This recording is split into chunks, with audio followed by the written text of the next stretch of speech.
Let's start this video with this beautiful quote from Ramana Maharshi.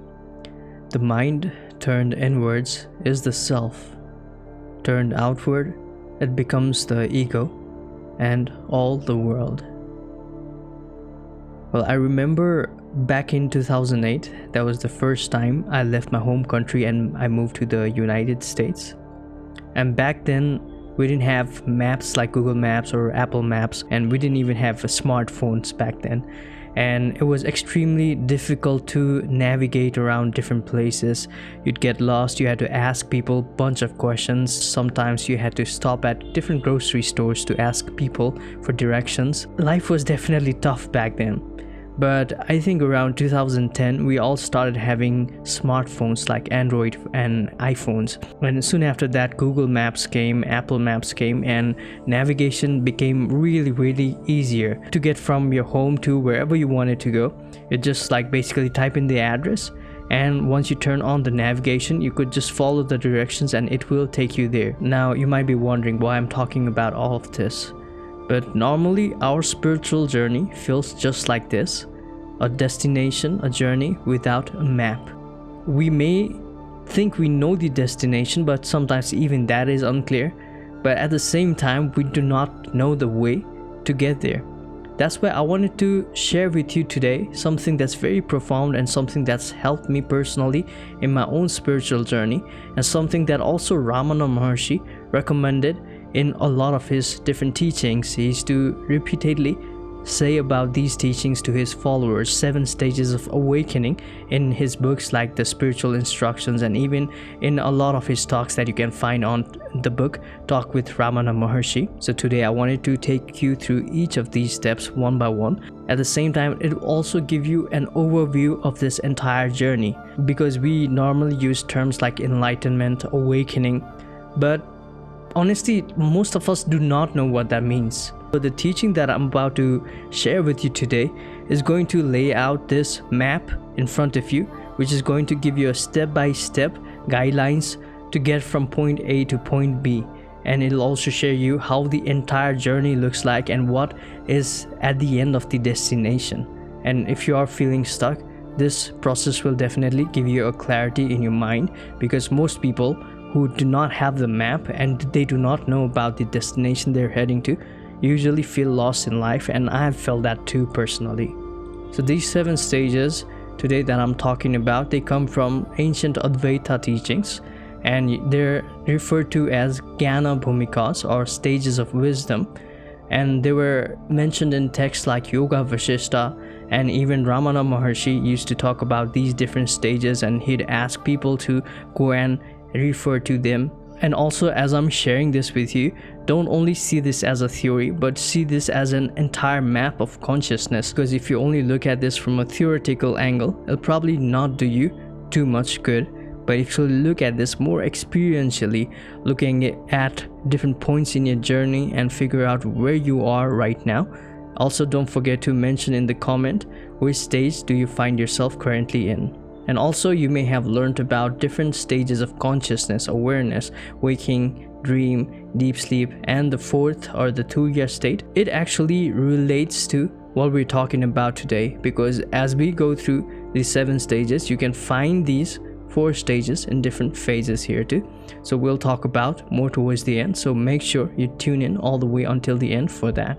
And also, these 4 stages are encapsulated in this power word or the mantra Om itself, and I've explained about this in depth in our video about Mandukya Upanishad, because it is the Upanishad that explains all of these 4 states, including how these 4 states correlate with the word Om, and you can find that in the description box below.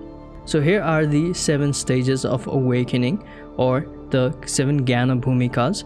So starting with the first stage, which is awakening of desire or subhiksha, then self-inquiry or vicharana, then quieting of the mind or thinning of the mind, which is tanumanasa, then realization or self-realization, which is sattvapati, and then detachment, which is asamsakti, and then unity or feeling of unity, which is padartha bhavana, and in the end, It is the Tuya state, or the pure being. And now we're going to look at each one of these in a little more detail, but you'll also have to understand these all come in different phases. I'm going to talk about this at the end, because once we start going through the different stages, all of this becomes self-explanatory, but I'll give you a reminder of each stage you may find yourself in as the journey progresses. So let's start with the first stage, which is the awakening desire. It's actually Subheksha in Sanskrit, which means good desire. Every journey starts with a desire. Even our spiritual path, it starts with a desire to feel better, feel liberation, feel happiness, feel peace, or whatever that is, right? We have tried different things in the materialistic world, try to accomplish by maybe getting a promotion in work, or maybe getting to a higher position, maybe starting a business, or maybe having a good love life. But even after getting that sense of accomplishment, our life still feels lacking. And that's why our search continues. Now it's, instead of going outwards, now we start going inwards. Sometimes it may feel like something deeper is calling, and you begin questioning everything. And you may get this kind of thought in your mind that says, there has to be something more. This must not just be it. I think there's more to life than this, right? So that is how our journey begins. And that is our first stage, Subheksha. And the second stage is called Vicharana, which means self-reflection or self-investigation in Sanskrit. So here you start exploring spirituality. You start reading books. You may start going to different teachers, reading, and especially in today's day and age, we are watching YouTube videos. And you also start looking within, and you become more introspective, and you start meditating. And in the path of non-duality especially, we start asking ourselves this question of who am I? Or more correctly, what am I? Once we start asking ourselves this question itself takes us to the higher level, to the next stage, which is of thinning the mind.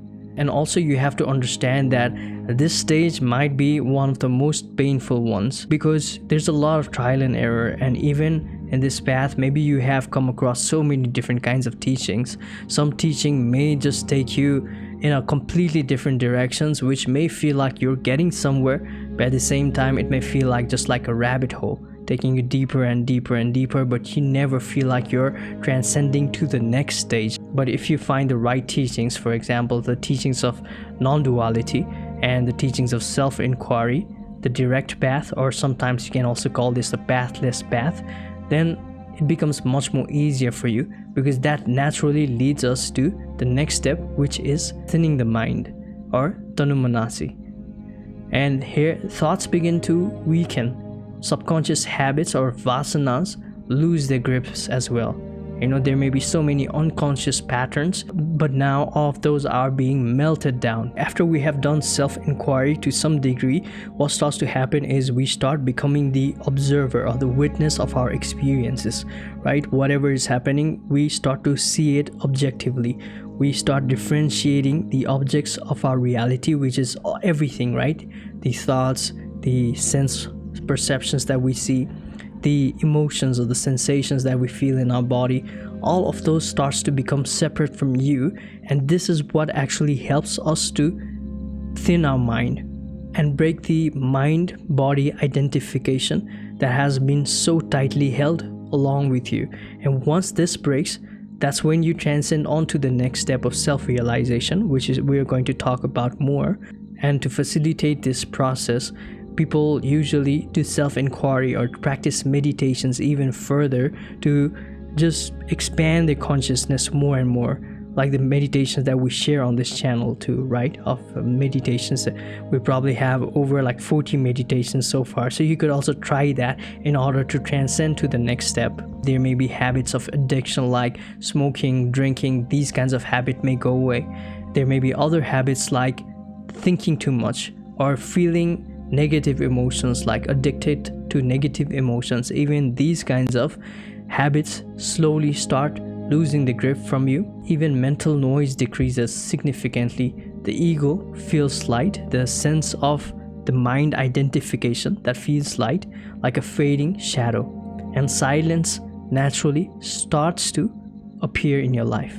And until now, you still experience the world as completely real because you're still identified with the mind, even though there's the thinning of the mind, but the ego self is still pretty strong. It still has a good grasp in you, and it is still controlling your life through different kinds of thoughts. But now that all begins to change. And before we move on to the next step, I wanted to briefly share about our free course that is called The Path to Direct Realization, where you learn about your true inner nature, about who you are, and you'll get different meditations to help you awaken more step by step. It's a 5-day free video course where you watch one video a day. So it can be very, very helpful for your journey. And if you want to learn more about that, you can find the link for that in the description box below. So let's continue. Now we're on stage 4, which is one of the most important stage. Now this is the step we have truly transcended the mind.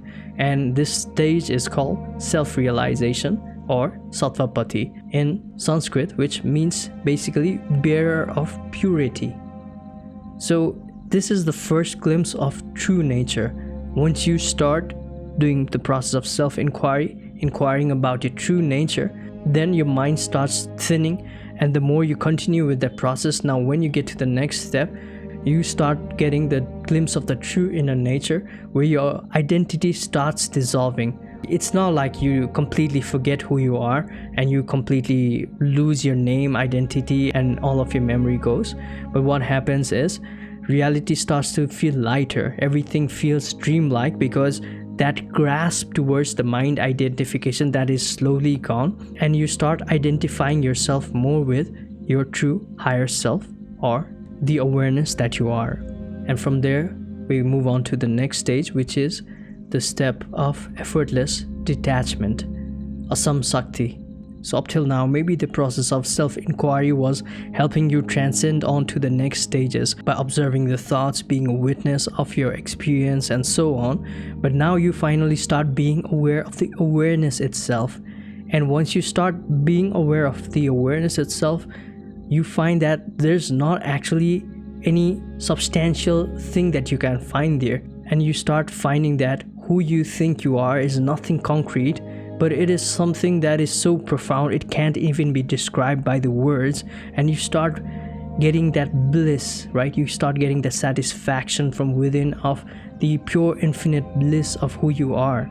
All of those tight emotional attachment towards our world and different objects over there, even different relationships and different goals, materialistic desires, all of that starts to fade away. And we also start feeling the absence of a doer, where we start experiencing life as if all of this is happening through you instead of by you. Before this step, the mind identification is pretty strong, and there's this sense of I doing certain things, like I am accomplishing things, I am doing certain activities, I'm talking, I'm watching, etc., right? But all of a sudden, things starts feeling as if they're happening through you, and you feel like there's no doer here. And you still do what you need to do, but without having this sense of doer who's really trying to control his reality. You simply let life pass through you without any attachment. And because of that, life flows without any resistance, and outer objects no longer have the power to disturb your inner peace, and nothing sticks anymore. And from there, we move on to the next stage, which is of the unity consciousness, or Padartha Bhavana, which means seeing only the one in the many. So here, only the self is seen, just as only gold is seen in a gold ring. The sense of otherness has completely vanished, and it feels like there is no other, because everything is being derived from the pure consciousness, the awareness that you are. And this is where you start resting as the self, being as the pure knowing of all of your experiences. And this is where you start to feel that infinite bliss within you, of that state of Satchitananda. Sat meaning being, Chit meaning consciousness, and Ananda meaning bliss. This is why you start feeling so much connected with others, because you start to realize that you are the essence itself. you start realizing that you are not the ring that is made out of gold, but you are the gold itself, who was previously identified as the ring. And the higher these stages are going up, it's harder for people to attain these stages, because to get here, it is usually very tough for a lot of people, because there's a lot of commitment and practice that still needs to go on. For some people, like maybe let's say Ramana Maharshi, he started getting awakened and pretty instant, but even for him to reach this permanent state of being in the self, it took him a while, right? Because he meditated for a long time in the Virupaksha cave, because that's what eventually gets you to that constant state of bliss. I'm not saying it's completely required, but I'm saying that practice is definitely required here. A little bit more sacrifice of time is required for you to stay attuned to these higher states, so it starts manifesting through you in your entire being, in your entire life. The sense of other definitely starts to vanish. And now we're on the final stage, which is the stage of pure being, or the Turiya, absolute silence and abidance. And here no identity remains. There's no effort to be aware. And this is the stage of the Jivan Mukti, someone who is liberated while still alive, like Ramana Maharshi was. And here the vibe is more like there was never a separate me to begin with, because you feel complete oneness with the self, with your true inner nature awareness, where you're constantly resting as the being, just noticing life as it happens without reacting, letting life unfold in its own way, basking in this complete sense of bliss. And I believe that a lot of people can be awakened, and Ramana Maharshi himself said that you don't have to reach the stage of Turiya or pure being. In fact, when you reach the stage of self-realization, you are already awakened and you are already enlightened to a huge degree. And now here's what most people don't realize. These 7 stages mirror the 4 states of consciousness: waking, dreaming, deep sleep, and Turiya. So the Turiya state is definitely the Turiya state because it's the same, right? It is the stage of pure being. And the top 2 stages of Padartha Bhavana and Asam Sakti is related to the deep sleep state. Stage of self-realization is correlated to the dream state. And the first 3 states, the right desire or the awakening desire, self-inquiry, and quieting of the mind, is related to the waking state, because during these stages the ego is still pretty strong. But once you get to the self-realization, the ego starts thinning. And that's why these stages are correlated to the different states of consciousness this way. And finally, you can look that these different stages are going in different phases to the phase of a seeker, which is stage 1 to stage 3. Because in the first 3 stages, we are in this constant state of seeking. We're trying to get answers from somewhere. Maybe it's from within or maybe it's from without. Yeah. But we are constantly trying to seek for new information, new ideas, new knowledge that's going to help us liberate. And then on phase 2, we become the knower, where we start knowing about our true inner nature. That's when we become the witness to start observing our thoughts, and that's when we start looking at all of the activities of the mind and the body from higher perspective, detaching ourselves with everything that's going on in the body. That's phase 2 of the knower. And the final 3 stages consist of the final phase, which is of the self, where you are immersed in the pure being of the pure self. I honestly wanted to know, what stage do you think you are in from stage 1 to 6? Which stage do you find yourself in? And if you want to share in more detail about how you have gotten to this stage so far, I'd love to hear about that too. And don't forget to comment that in the comment section below. And also, if you want to take this journey of self-realization deeper, I have a free course out called The Path to Direct Realization, and you can find the link for that in the description box below. And with that, I want to wish you all the very best. Goodbye and namaste.